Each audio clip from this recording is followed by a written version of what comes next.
What's going on, guys? So, hope everybody's had a good weekend.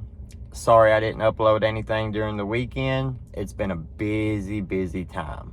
But I have been thinking a lot about the Idaho 4 case during the weekend. And Dylan, when she opened her door multiple times, and on the third time, she saw an intruder in her house, dressed all in black, wearing a mask, walking toward her. She froze. He walked by close enough that she could tell that he had bushy eyebrows. We're going to stick in a little graphic here in a few minutes so that you can see exactly how the layout of the house is and where Dylan supposedly was and how that would have taken place and how that tells us that it was most likely Maddie and Kaylee were the first victims. Then Ethan and Xana. Then the walked past Dylan and exited the house. So then Dylan closes the door, locks it, goes to sleep, and wakes up at 11:58, calls 911.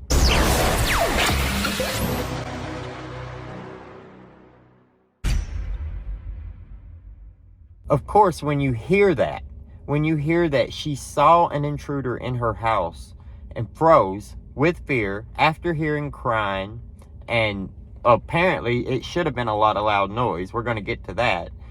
And then she sees an intruder walking out and she doesn't immediately call 911. A lot of people can't process that, and myself included. We remember my reaction from that, right? When I first read that, it blew my mind. So she opened the door 3 times because she thought she heard something. The last time she thought she heard somebody crying and a man say, "It's okay, I'm here to help." And then she opens the door. She sees a man that she doesn't know wearing a mask, dressed all in black, walking toward her.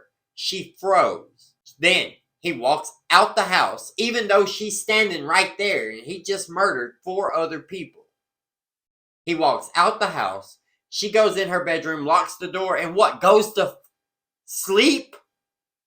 Really? And it still blows my mind because I can't see myself acting that way.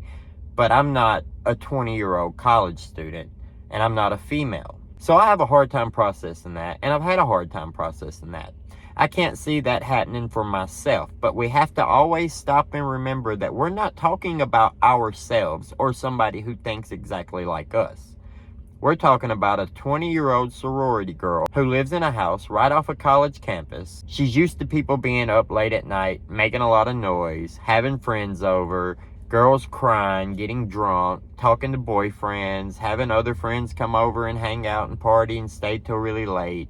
It's super cold outside, so somebody wearing a mask doesn't automatically jump to this person is an intruder. It's just weird when she describes it that way and pretty much says she thought he was an intruder, but then never checks up on her friends that we know of and never calls anybody to come help check out anything and never calls the police to have them come check out anything. That all seems strange. But of course, like we said, a 20-year-old girl in a sorority in that house, a lot of that stuff might not have struck her so odd as it does us hearing it. Now, I'm not trying to play defense for her, because obviously the right thing to do when you see something like that is to call the cops, right? At least call somebody to come help and make sure that everything's okay. At least text your friends that are in the same house and ask them, are they okay? And if you don't get a response, blow their phones up. But there's a lot of reasons why that might not have happened. She could have fainted after she went in the bedroom and locked the door. She could have been passed out. Then when Bethany comes up and knocks on her door and she doesn't answer, she calls for an unconscious roommate, right? Maybe. We don't know. We don't know how that whole thing went down. She could have just thought, hey, I'm hallucinating, I'm seeing things, I'm tripping, nothing's wrong, this is completely normal, I'm going to bed because I'm drunk, right? She could have thought that way. Or she could have thought, oh, well, this is some guy that they had over and he didn't get his way, so he said something mean and made somebody cry and then he left. There's so many explanations for what could have happened in that atmosphere, in that surrounding, you know. I lived in a house. I had roommates. There were people there that I didn't know a good bit of the time when I was around that age. So it's understandable for me. But at the same time, please, if you ever feel that you're in danger, if you look out your door in the middle of the night, no matter who you live with, and you see somebody that you don't know walking through your house wearing a mask, ask. Not that person. Ask your friends, hey, is everything okay?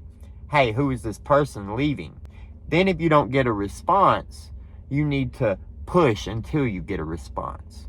But like we said, we don't know that she didn't pass out immediately after from fear. People get overcome. People get overwhelmed. It's just life, right? So I don't want to blame Dylan for anything, but I have some questions. We all remember Kaylee's father, right? When he was talking about what happened, he said that Kaylee's wounds were much worse than Maddie's wounds. He said they were like gouges rather than just stabs or slices. He said that there was a hell of a battle going on the second floor. Now, the police told us that Maddie and Kaylee were on the third floor, that Ethan and Xana were on the second floor, and that Dylan and Bethany were on the first floor. They probably said that in order to not put the killer onto Dylan, where, oh, she was on this same floor. Oh, she saw me, right? That's understandable. We all understand that that's probably the case of why they told us that the surviving roommates were on the first floor and not Dylan was also on the second floor. But when we go back to there was a hell of a battle going on the second floor, and we know Dylan was on the second floor and awake, constantly looking out the room trying to figure out what was going on, then we hear that she sees the killer walk out and just goes back in the room and doesn't call 911 till 11:58 that afternoon. That's a little strange, right? So I'm going to throw this graphic up real quick so we can go over how the killer's path went inside the home. He walks in through the sliding glass doors, comes through the kitchen, walks past Dylan's room, goes to the stairway up to the third floor. At this point, we believe Kaylee and Maddie were probably asleep. So he goes into their room. They're both laying in one bed. He kills them in their bed. They never move from the bed. They're in the bed, right? So then he leaves from the third floor and comes back down to the second floor. Now, if Kaylee and Maddie were the only targets there, he would have easily turned left and went right back out the kitchen and right back out the sliding glass doors. But that's not what he did. We don't know why he didn't do that, but he came down the stairs and then he went across the living room and down the hall to Ethan and Xana's room. And then he killed them in Ethan and Xana's room. Now, possibly one of them were outside the room and saw him come down the stairs. Possibly Xana was outside the room because we know she was awake, right? On TikTok, getting DoorDash. So possibly she saw him come down the stairs, so he followed her that way. Now, maybe the guy's voice was Ethan telling Xana, it's okay, I'm going to help you. Maybe that's not the killer at all. Or maybe that's the killer when he's saying, it's okay, I'm going to help you, trying to get closer to Xana without much of a struggle. But according to Steve, Kaylee's dad, there was a hell of a battle going on the second floor. So it seems like Ethan and Xana put up a fight. We remember that we were told Xana had defensive wounds. We see in the affidavit that they cut out everything about Ethan. Everything. They didn't give us any information about him except for that he was in Xana's room. That's it. There's a reason behind that. Why that is, I don't know yet. But I don't see many people really talking about that. Why was everything about Ethan redacted? Why? Maybe it has something to do with that hell of a battle going on down there. So if we have a hell of a battle going on the second floor, and we know that Dylan is awake and on the second floor, then she should be hearing that, right?